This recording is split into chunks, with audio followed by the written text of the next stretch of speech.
Data जितना बताता है उससे कहीं गुना वो आपसे चीजें छुपाता है। दोस्तों, भारत का जीडीपी आंकड़ा आया 8.2%, जो Q2 था 2025-26 का, उसमें ये आंकड़ा ज्यादा देखने को मिला।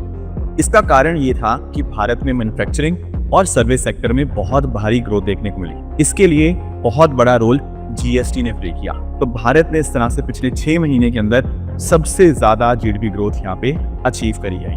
पर इसी समय में कुछ गड़बड़ भी हुई। आईएमएफ ने दोस्तों यहाँ पर भारत का जो नेशनल अकाउंट डेटा है उसको सी ग्रेड दे दिया, यानी कि जो 3rd क्लास डेटा होता है उसको क्लासिफाई किया। इसका कारण जो आईएमएफ ने बताया है वो ये है कि पहली चीज है बेस ईयर। भारत अभी भी जीडीपी निकालता है 2011-12 बेस ईयर से, तो कहीं ना कहीं भारत के सिस्टम में बहुत सारे चेंजेस आ गए हैं 2011-12 के मुकाबले, तो जीडीपी का आंकड़ा शायद सही नहीं है। दूसरा कारण, हम बात करते हैं महंगाई की। महंगाई भारत में निकाली जाती है कंज्यूमर प्राइस इंडेक्स के माध्यम से, जो हर महीने आता है। उसका बेस ईयर 2012 है और आप नोटिस करो 2012 से लेकर 2025 में हमारे खर्चों के ऊपर बहुत बड़ा बदलाव आ गया है।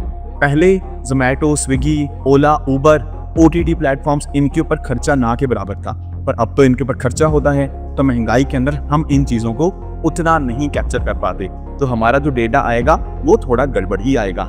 इसके साथ ही साथ भारत में 90% जो लोग हैं वो कहीं ना कहीं इनफॉर्मल सेक्टर के अंतर्गत आते हैं, पर उनका डेटा हम सही ढंग से कैप्चर नहीं कर पाते। चौथा रीजन, हमारे अगर हम बात करें जीडीपी की, इसमें बहुत बड़े सीजनल वेरिएशन आते हैं। कभी हमारे यहाँ मानसून होता है, कभी दिवाली होती है, उस हिसाब से वेरिएशन आते हैं। पर लॉन्ग टर्म पॉलिसी के लिए हमारे पास एक स्टेबल डेटा होना चाहिए, जो कि भारत के पास नहीं है। इसी वजह से आईएमएफ ने क्या किया है, भारत के ये नेशनल अकाउंट डेटा को सी ग्रेड का बताया है। आप लोग इस मुद्दे के बारे में क्या सोचते हैं, मुझे आप जरूर बताइएगा।